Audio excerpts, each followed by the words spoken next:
Behind the Counter with the Food Czar podcast is brought to you by Berkshire Hathaway's 5-time Platinum Award Circle of Excellence winner and New Jersey's best realtor, Jennifer Kotler. Jen has over $100 million in sales and treats her clients like family. Jen knows New Jersey from head to toe. Selling or buying, Jen Kotler is your partner from beginning to end. Where do you want to live? Contact Jen at 201-803-2828. Welcome to the podcast Behind the Counter with your host, me, Heidi Blum, also known as the Food Czar. I was born and bred in Livingston, New Jersey, and I have seen firsthand over the past few years how food and the people behind the counter can bring a community together. We all have a story. We all have an appetite. Each episode will explore the thread between food, people, and community and the stories that weave them all together. So let's get behind the counter and dig in. Here we go. This is Behind the Counter. Behind the Counter with the Food Czar. Here's Heidi. Welcome back to another episode of Behind the Counter with the Food Czar, which is me, Heidi Blum. And today is my first repeat customer. I'm sitting with Bagels by Jarrett, also known to us Livingston people as our brother from another mother because he's in the town next door. So welcome back. Thanks for having me. So I'm the first second. You're the first second. First second. God, are you recording this time? I'm recording, so I this time? I will put it out there. As type A as I am, we sat down for a beautiful 48 minutes the other day. Phenomenal. And I happened to only record 9. 9. What part was it? Was it just the beginning? I didn't even listen. I'm still mortified. So thank you for your time again. We're here, and that's what's important. So I feel like this is like the State of the Union. Yeah. Okay. Absolutely. So Jarrett said to me, I'm ready to do another episode. And since you were, by the way, one of the top listened to episodes in my podcast so far, I was like, I ran. I like it. Yeah. So you did post recently that it was your 1-year anniversary, which I learned the other day what that meant, which meant... We opened on leap year. We opened on February 29th, 2020, so, right before the world shut down. And we had made a joke when we were opening that we didn't want to celebrate our anniversary every year, so we were going to open on leap year. And that just happened to be when we opened, but we utilized it and made the joke and said now we only have to celebrate being open every 4 years. So we are officially 1-year-olds. Happy 1 year. Thank you. It's been plus a long few. year. Yeah.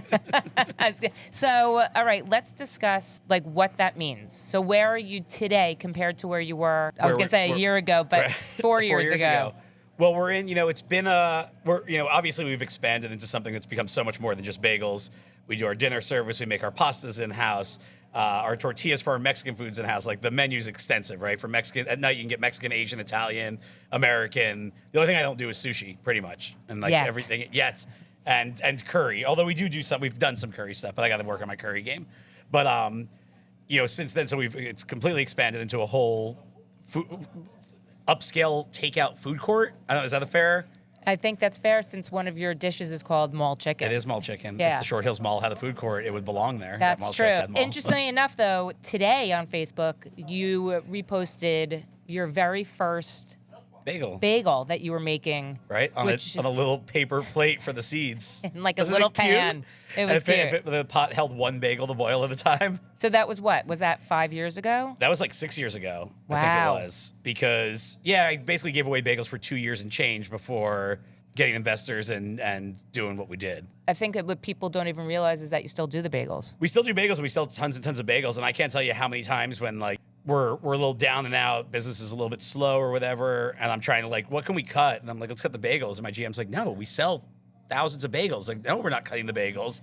Because for me, it's like, making bagels is a headache. Making cream cheese, sucks. It's not fun. It's just, work, right? Yeah. Making a pasta dish at night is fun. You got fire going. You're throwing white wine in the pan. It's a whole thing going on. Though your slogan is the most confused bagel shop you've ever loved. Yes. So you have to keep the bagel. I have to. Because you have so many pizza boxes with that slogan on it. So you say that everything is slow now. So what does that mean? What do you think has happened? What do you think? This industry has definitely on our end, at the very least, it's been a slow couple of months since the new year, and all my friends that I talk to in the restaurant industry have said the same thing pretty much.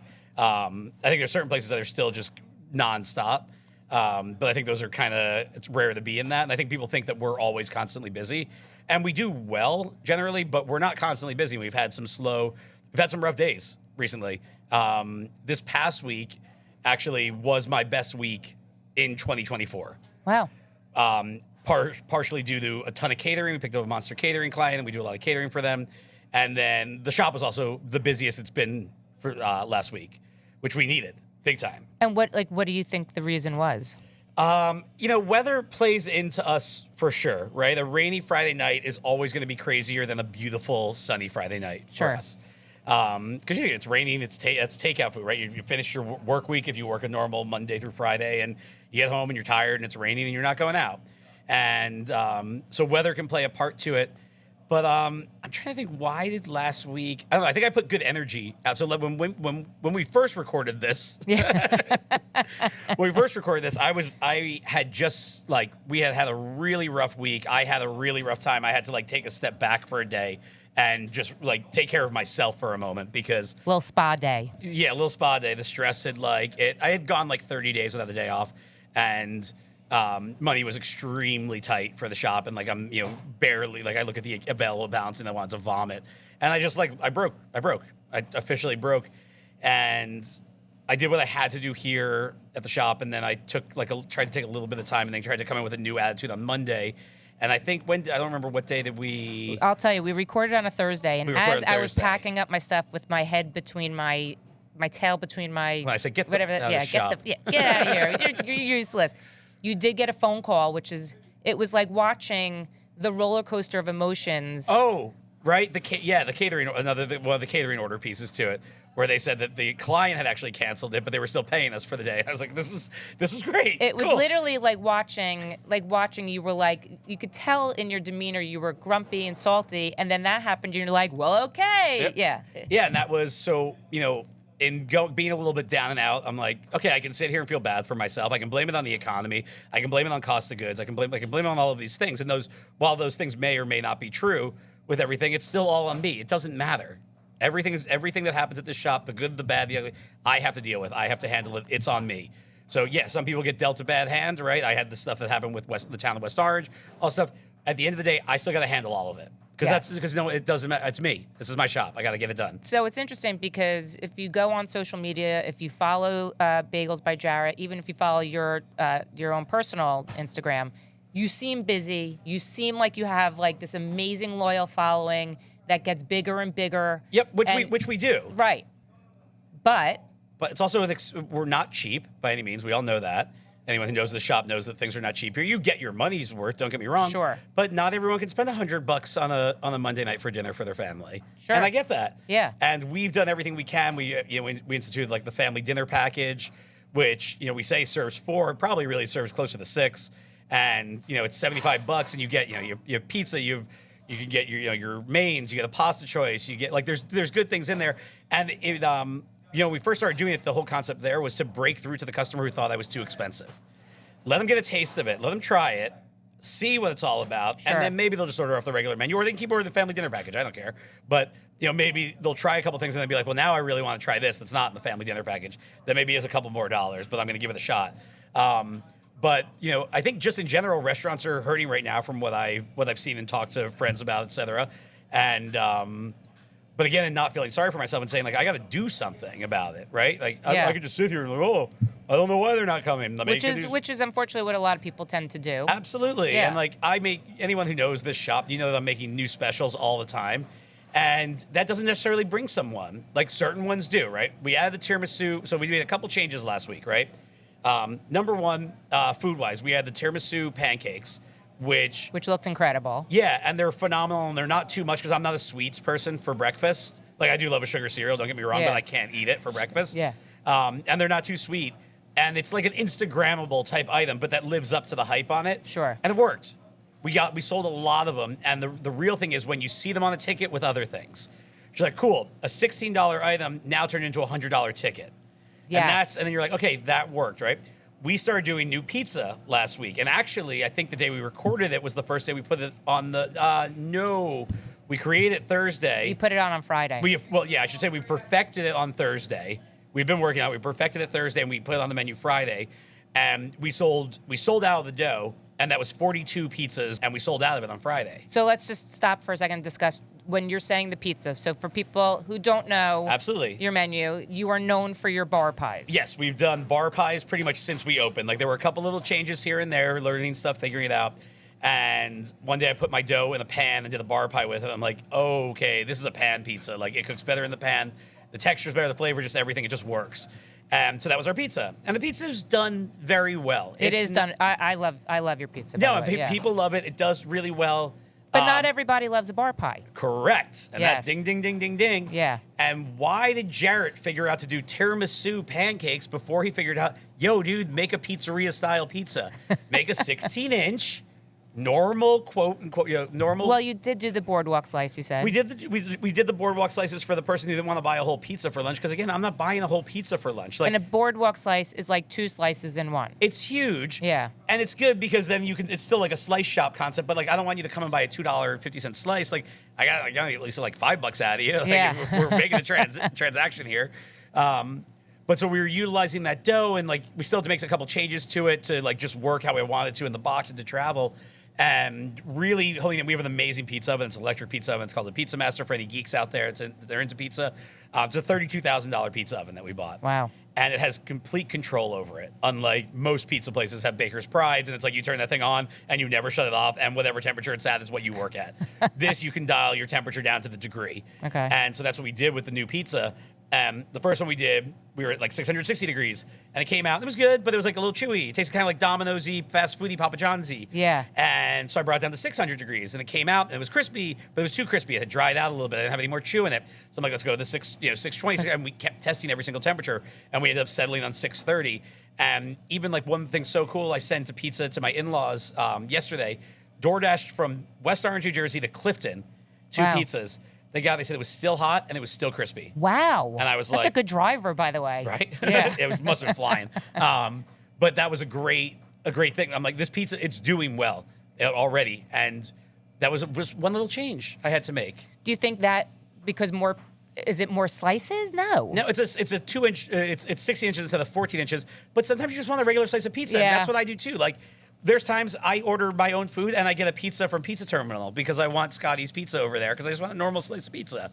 And that's okay. That's sure. Listen, I love that you admit it. Yeah, like sometimes you want, that's why we started the boardwalk, because I said to my pizza guy, I was like, yo, I want like a normal slice of pizza. Can you just make me like, and like he made the dough that day and we tried it the next day. I'm like, yo, this is really good. Why don't we do a boardwalk slice on the menu? So those were 2 food things that we put in last week that were big helpers. And then I also, on both Thursday and Friday, I went to a combined, I think I hit, not as many as I wanted to. I think I hit 26 different offices with free food and a postcard. Wow. What'd you do, walk in with a pizza? I walked in, depending what time of the day it was. So I tried to, I know that people do order pizza from us at 8 a.m., but I'm like, walk into like a doctor's office, like maybe I should bring them bagels. Oh, yeah. Perhaps, yeah. But so some of the places I did like breakfast stuff, and then some pizzas, some of the lawsuit chicken sandwiches, the fried chicken sandwich, some Caesar salads. And I went around to offices, and most of them either knew who we were, had heard of us, follow us on social media. There were only a couple people that were like, what? Who? But there were people who were like, the receptionist was like, oh, I eat from you all the time. And then the other receptionist was like, oh, this is the place you talk about. Yeah, I've never tried it still. So now I got to meet these people. They put a face to it. Sure. I gave them a postcard with a 15% off promo code for the rest of the month. And I said, the postcard tells everything that we make. I'm like, don't judge us by the name. I get it. But we're all over the place. And then, I point out on there, we do gluten-free too. We have a dedicated gluten-free deep fryer. Yep. Look us up on the gluten-free apps. You'll see that we have amazing ratings. No one's ever gotten sick, yada, yada. And the coolest parts, I did that Thursday and Friday. On Friday, I already saw 2 of the discount codes come through. No. I did not think that was going to happen. That's amazing. I thought I was going to see 0. And it's not that I'm a negative person. Realistically, I didn't think someone was going to go, oh, we should order from them tomorrow. You thought it would happen like this week. Probably, yeah, maybe right? I would see it. Exactly. Yeah. And I had 2 on Friday. And keep in mind, that was, I don't know how many I had done by then, but I hadn't even done all 26 yet. I mean, we're in an area that's, we have St. Barnabas. We have a huge medical community here. And my wife is a doctor in Hackensack, but she said, like, the nurses all order, like, it's getting in their rotation They order like a big group order every day, Yep. and they have like 5 to 10 restaurants in their rotation. Yeah, and why can't I get into that? That's what I got to get into, right? You Because can. you can get a salad, you can get tacos, you Yeah. can get a Greek platter, you can get a pizza, you can get Wagyu hot dogs, like you can get Asian. Actually, you can get, so yours anyone is can get anything. Yours is the perfect. I'm the because- perfect. You don't even yeah. have to rotate. It's once you No. just order from me every day. Correct. Exactly. Yes. You get it. You see the model. It's interesting because you, which I see that you're catering some local restaurants their crew meals. We are doing the family meal for Grande Buddha in what is he in Caldwell, I guess. Caldwell, North Caldwell yeah. or Caldwell. Yeah. Yeah. Which is crazy, but I get it when you fly your fish in from Japan every day for your sushi restaurant, you're not necessarily giving that to your workers. And so yeah, we actually cater their family meal every single day that they're open. So do you have to make a different type of? It is. I'm telling you now. Last week I did a little over $10,000 in catering for major places, like big places, and I did like $1,000 or a little over for Grande Buddha. And Grande Buddha is more difficult than the other 10,000. That's amazing. Because they very rarely, once they made a request. Otherwise, they don't tell me what they want. That's the hard part, right? It's impossible. Like, yeah. It's so. My wife's like, "What are you doing?" She's like, "Are you okay?" I'm like sitting there, and I'm like, I'm just trying to figure out what to feed 15 people. Like yesterday it was this, the other day it was that. Yeah. And our menu has everything. This shouldn't be that hard. But you know what? Try it yourself. Try and figure it out. It is it's amazing, right? That another restaurant is using us for their family meal. Correct. It's flattering. It's great financially as times are tough. Like that catering, as I'm saying last week, all that money in catering, like that was like a lifesaver for me. Yeah. Like I don't have that this week. I got one catering order this week plus the family meal deal. Following after that, I've got some more caterings coming in. So this is this upcoming week is a real test. Like we broke a record last week, but that was also because we had amazing catering jobs. Yeah. So now this week is like, can we do it without the catering jobs? That's what's so hard, I think, about this business is that it's so inconsistent. It was COVID. Everyone used to say, or like, look how you're doing. Imagine when COVID's over. And I used to always say, I think we're going to do worse once COVID's over. Yeah. And I don't know if worse is fair. It's hard to judge anything here. It's different. It's different. We also didn't have dinner service during COVID. Like, oh my God, imagine had I gotten that up during COVID. Whoa. Oh my God. Right? I'd be retired by now. But you literally Maui or opened your something. door, 2 weeks before COVID hit. 3 weeks, yeah. Yeah. 3 weeks before the world shut down, as they say. It's insane. I like saying it that way now, too. I've decided. I used to say, like, people were like, well, I'm like, oh, 3 weeks before the pandemic, 3 weeks before Yeah. COVID. And now I'm like 3 weeks before the world shut down. It was the It just world sounds so much- shut down. When you look back, like the world shut down. Yeah, like I almost don't. I feel like we were here. Like this place was so new, obviously, because it happened during it, and I didn't know what we were doing at all. And then it was basically we were working 6 days a week with 1 day off, so I didn't have anywhere to go. Like I couldn't go out to dinner. You want to know where I went? Where'd you I go? went to this parking lot to get get your chicken salad. I was obsessed. Yeah. And then I would go onto the Parkway to Kane Brewery in Ocean Township, or I'd go to Fairfield to Magnify Brewery. Those were like, I'd be like, kids, I'm going to take a drive. And I'd come home with like cases of beer. and chicken salad. What's Yeah, better than it that? was the best. It was the best ever. Yeah, but we were in a bubble for the pandemic. I feel like so it didn't like hit Feel us. like we It was a were. good bubble for us. Yeah. Like it was like this was it. This is all we have. And that's also the funny part too, that people think we're still curbside because I'm a COVID freak. I'm like, no, It I'm had curbside nothing to because do it with worked. that, It had yeah. nothing to do with it. I mean, we switched to curb. I was anti going curbside. Yeah. That was the funny part. I was getting people were bashing me. They're like, you're going to be ground zero for COVID because we were so busy. And I was like, I just started this. I don't know. I didn't come from food. But I think it's still the model still works for you. Not every restaurant, by the way. I don't think there's any restaurant that could. I don't think I could do this anywhere else. If I was No. like, I'm going to go to Morristown and open the Bagels by Jarrett V2, I couldn't run it like this. No. Absolutely not. It never would work. It works here. It works here, and that's yeah. it. And would it work? It's people, like, while, as I'm saying, times have been really tough. 2024 financially has been really, really difficult for us. And I'm like, so I always play with like different ideas. I'm like, well, what if you could come in? Would that change it? Like, well, now those 3 people who came in, opposed to the 97 who were doing Yeah. takeout, they're in the way. They don't know the menu. I can't put the menu on a menu board. It's insane. It's too all over the place. Yeah, then I have to have someone on the register as well. So Yeah. not just the curbside person. And then what if that person has a bad attitude? Because the people who get in arguments with me that they can't come in are the people that I'm grateful that don't come into the shop, You right? should get the trays that sit on the windows, like That's what we said we were considering doing a takeout window. yeah. Because that would be kind of, I'm trying to find something to help the person who's still confused by the model. Yeah. And the problem also is that customer's not really spending that much money. Yeah, so it's you can't invest in that customer. Yeah, exactly. Yeah. I mean, you could see that you're trying a lot of different things. Like you're doing the private dinners. The private dinners are great. Valentine's Day was a monster. I was supposed to have a supper club starting this month, and as I said, I worked 30 days. It's hard to broke put down together, as a human too. being. It's a lot. Yeah. It's a lot. Once you do it, like the action of doing it isn't bad, but getting to that point is a lot. It's also a little scary because you're like, what if I plan it and I only book one table? I know. Then what do I do? Because I can't host one table, Yep. right? I mean, I can technically, but I feel like those people would feel weird, right? If you were the one person who made the reservation. Unless Or it I was would like 10 people. I mean, that's sort of fun, too. Yeah. Oh, that's fine. Yeah. We do that. Like, that's my favorite. When someone's just like, there's going to be 10 of us. How much per head? We got it. And, like, Yeah. I do, like, 10 courses, and everyone roll them out of the room. And those are my favorite ones. I asked you this last week, but I'm going to ask it again. But does it help when influencers come in? And, like I follow a lot of influencers, obviously, Yep. because I do it on a mini scale. But, like, I saw someone like the Tipsy Critic came to. Yeah, Tipsy Critic. I think it all helps. I don't think it does. It doesn't hurt, that's for sure. Yeah. And for a place like me who has prices that are... People build baskets here, right? It's a Monday, and we had a ticket for $137 on a Monday afternoon at 11:15. Yeah. That's awesome. Most places don't have that. And so something like Tipsy Critic, I think the real help is when there is someone who's like, well, we want to try a bunch of that stuff, right? They get their friends together, a couple couples get together, whatever it is. There's 6 people, they're ordering dinner from us, and they buy, $200, $250 ticket. I can't fully I can follow like our followers. I see that he puts that video up, and then I see my Instagram followers go up by 100 or 200, things along those lines. So it's all helpful, right? Because you're hitting people, and you don't know when, and you don't know how. Like, all it may take is someone's like, wait, I have a friend in West Orange, and they call and they say, have you ever been to that place? And they're like, no. Like, dude, watch this video, and then they order, right? Correct. So it may not even be the direct person. Like, so it's hard to tell. Obviously, if Portnoy comes to your shop and gives you a good rating on That's your a game pizza, changer, that's a game yeah. changer.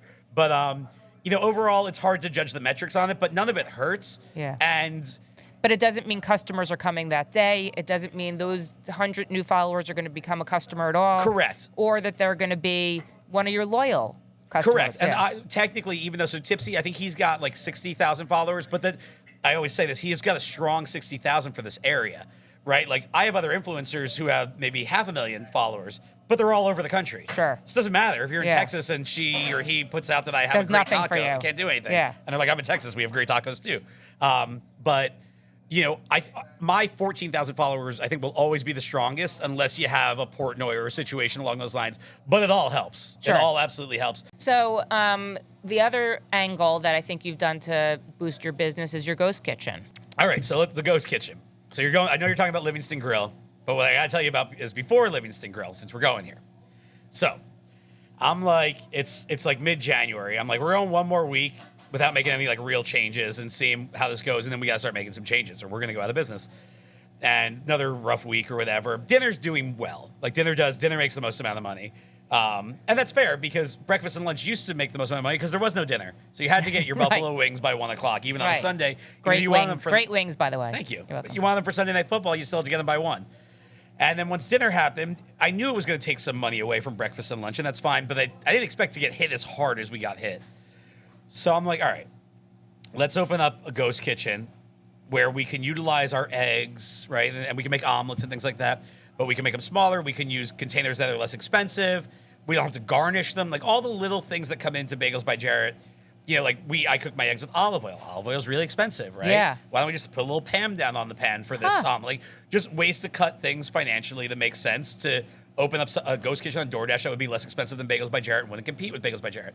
So we opened Linda's Luncheonette. Linda's Luncheonette was a ghost kitchen on DoorDash for a full month. Every morning came in, turned the extra DoorDash tablet on, which we were fighting with our DoorDash tablet because we didn't have enough USB chargers and blah, blah, my blah. God. And Linda didn't sell one fucking thing. But I will say, you did post about Linda's Luncheonette, and I happened to click on it, and it brought me to an Instagram of Linda's Luncheonette, and it was Linda, like, complaining about her husband and how she hated him Yeah. and how he made her close her luncheonette. They I texted you, I drove said, it- is this a real place? And he goes, it's me. I was dying. Yeah, we were having fun with Linda's, and we are like, well, maybe we can like make this persona about it. But I didn't really want to tie it to Bagels by Jarrett. I wanted it to be its own thing. And again, it was the whole point was like less expensive, but things that are on the line that are ready to go in the morning, right? And yeah, Linda didn't sell. She didn't sell one thing. She never got an order. No, She poor never- Linda. Poor never Linda. got- Linda was very salty. Yeah, by she said the she way. was living her dream Yeah. as with her luncheonette that she always wanted to open, and she didn't sell one. I didn't sell one. Can you imagine that? Which is crazy. A full But- month on DoorDash, not one. So not is one Livingston fucking Grill thing. up on DoorDash? All right, so we had made a deal with Bagels by Jarrett does phenomenal with DoorDash. Our DoorDash numbers are insane. So when I reached out to DoorDash for Linda's luncheonette, I'm like, yo, I want the same agreement that we have. Right. Because we have I have someone I deal with at DoorDash. It's very, very difficult to get. Yeah. And like we lowered our commission numbers, et cetera. And I'm like, I need this for Linda. Like Linda needs a good head start, right? Yeah, of course she Yeah, does. she's living out her dream over luncheonette. And so he gave me this really good percentage. So I was like, okay, we're gonna do Livingston Grill. And I had bought some stuff for Linda's that was, basically like everyone if you know our shop, you know the lawsuit fried chicken sandwich, right? And that chicken has to be my prep guy today is trimming 160 pounds of that just to get going for the week right now. Wow. All right, that gets trimmed, it gets tenderized, it gets soaked in buttermilk solution, then it gets a dredge, it's double fried, etc. Great sandwich. Linda's Luncheonette, I had found a great fried chicken, like a great stock frozen piece of chicken that was phenomenal. Okay. And I tried a ton. And I had also found great burger meat, never frozen. And they brought me like 15 to 20 different types of burger meat because we grind our own at Bagels by Jarrett. But I needed a burger that I could use for Linda's Luncheonette or now Livingston Grill that was great, but not house ground. Because the whole concept is keep the price down, but give customers what they want. Like we said in the last one, sometimes you just want a soubrette hot dog. There's nothing wrong with that. Correct. I sell Wagyu Yes. hot dogs. They're phenomenal. Sometimes you just want a fucking soubrette, and that's Yes. okay. Yeah. You're allowed to have a soubrette. Of course. So that was kind of the concept behind Livingston Grill. But I had to get it going because I had bought this food for Linda, who can't sell shit. So I gotta get Livingston Grill going. But I was also like, we don't have a Dover Grill or a Hot Grill or a Ruts Hut in the area. Yeah. Why can't we? We need something like that. Yeah, we do. And so the concept was, I'm like, let me get this onto DoorDash. But then I was so busy with all of the different stuff. Well, I know it sounds insane when I'm like, yo, business has been really slow, but I know, but you're so busy, yeah. I'm always busy. Like, Yeah. there's always still something to do, whether business is slow or not. Right. And so I wasn't getting Linda's onto DoorDash. So that was when I threw the test kitchen concept up on our system. And it's working, it's selling. That's great. And it doesn't seem to be butchering the burgers from Bagels by Jarrett either. It's not butchering. So you're giving them another option, I'm giving them basically. another option, Yeah. and it's a less expensive one. And it's a great, the cool thing about it and the whole concept behind it was to know my numbers better too.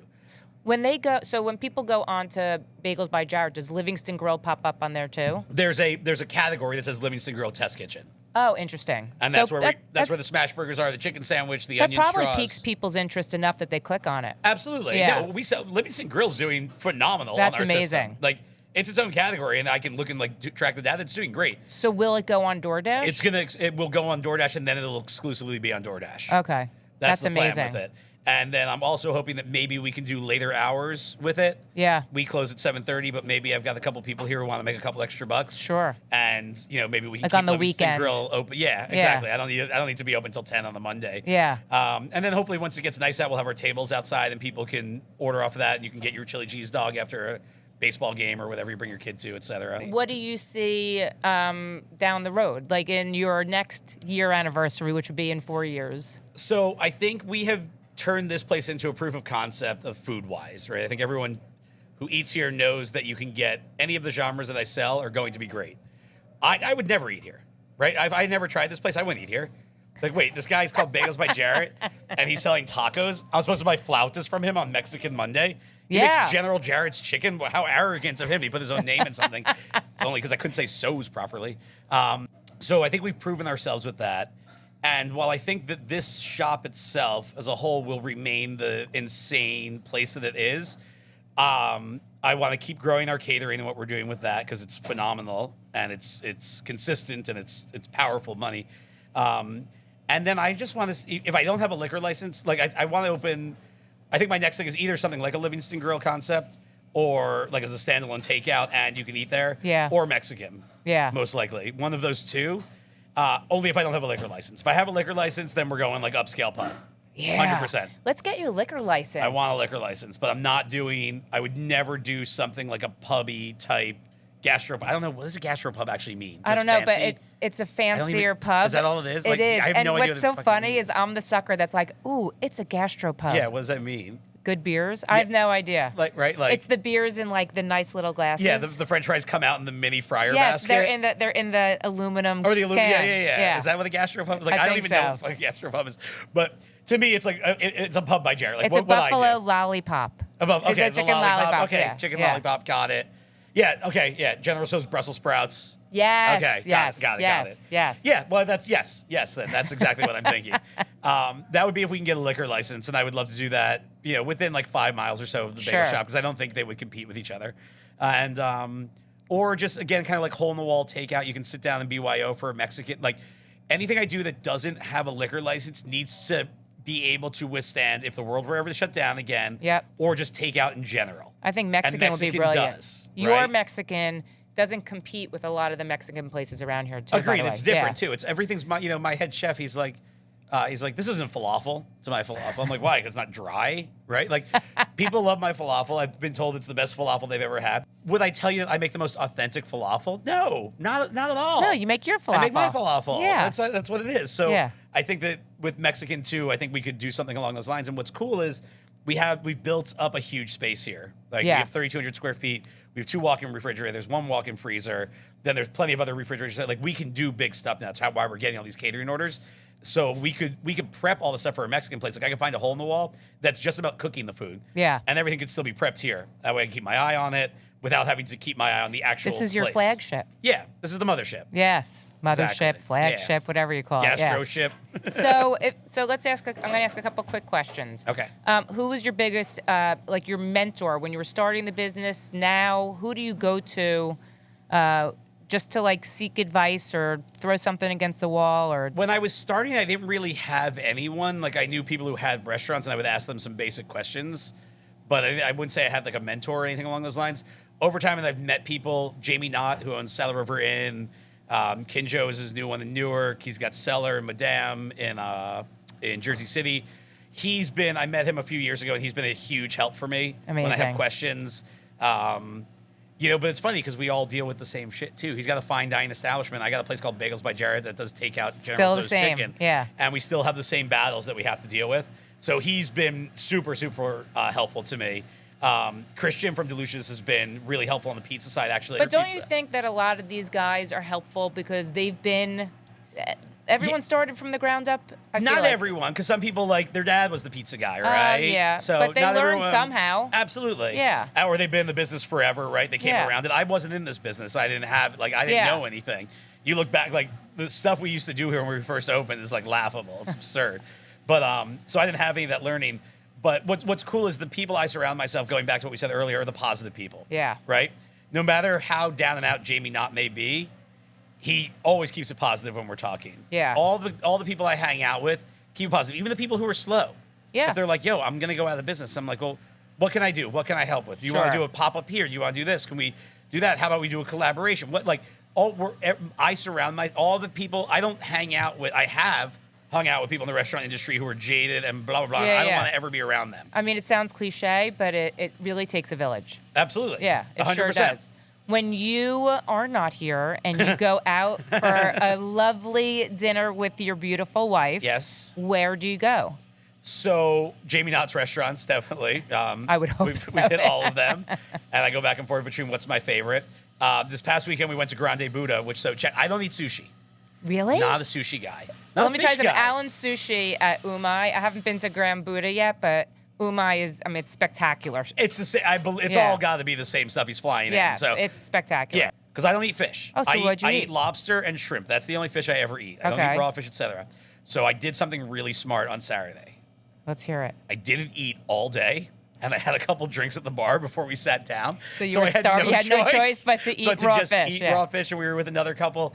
And I'm looking at the menu, and I'm like, okay, well, I can do that shrimp tempura, right? So I can work with that because I eat shrimp, blah, blah, blah. But then it says it has tuna on it. And I'm like, you know what?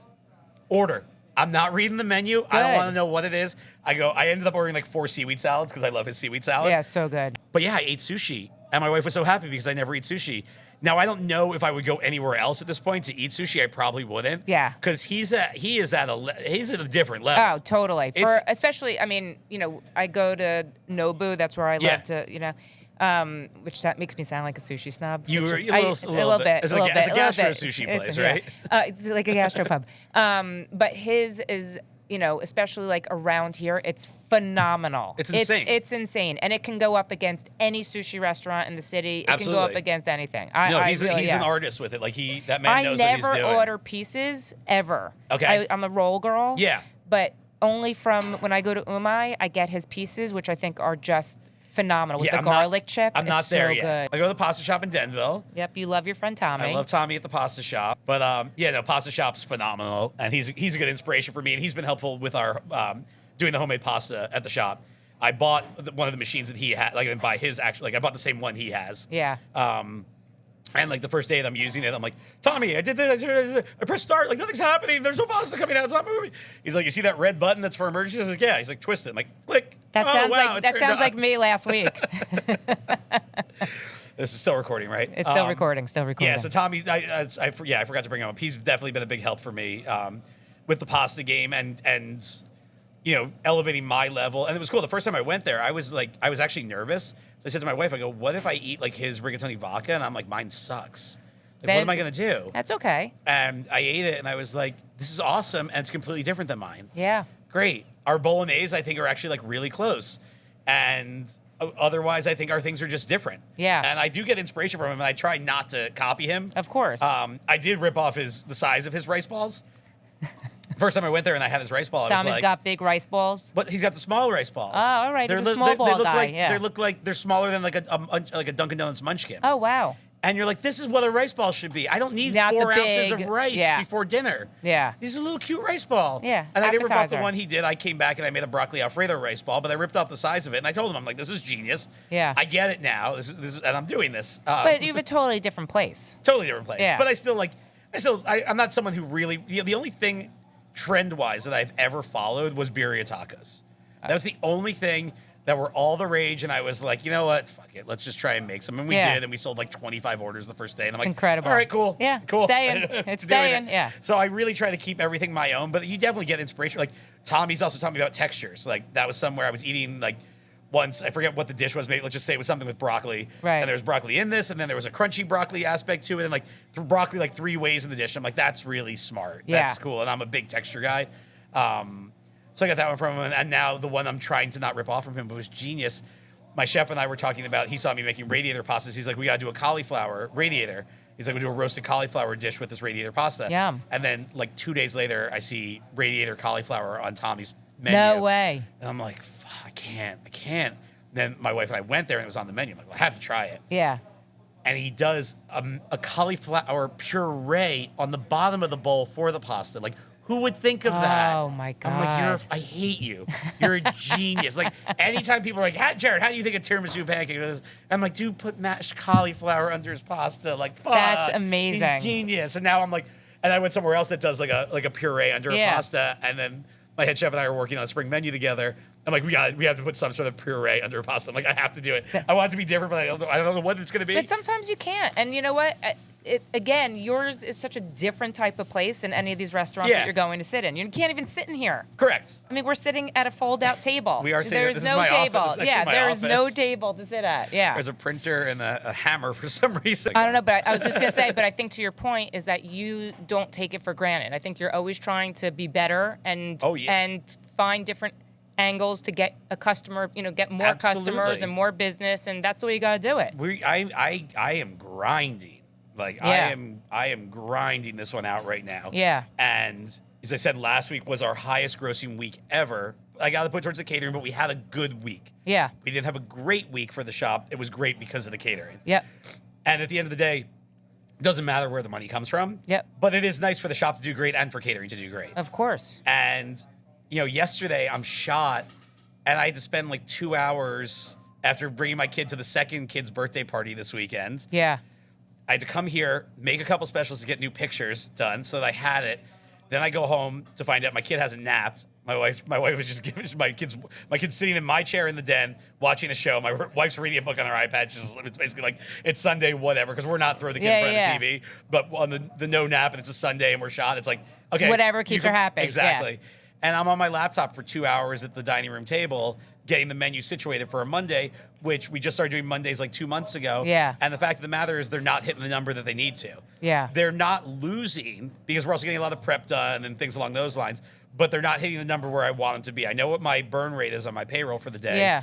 And I'm hitting over that, but then when you start taking cost of goods into, I'm like breaking even. Sure. But I'm here. Yeah. And that's the thing. I'm here and I'm still grinding it. And it's like, if I'm here, I want to be making more money. I want to be more useful to them, et cetera. I could have easily been like, I'm shot. You know, we're not even open tomorrow, this Monday. Right. Let's close take Mondays a Monday down. off. Let's take a Monday off. Yeah. Well, I would say to wrap it all up. Still recording, right? We're still recording. Do we have to redo this God, again? I hope so, because we're now at 54 minutes. 54 minutes. That would be a lot of wasted time. I'm nervous to press stop.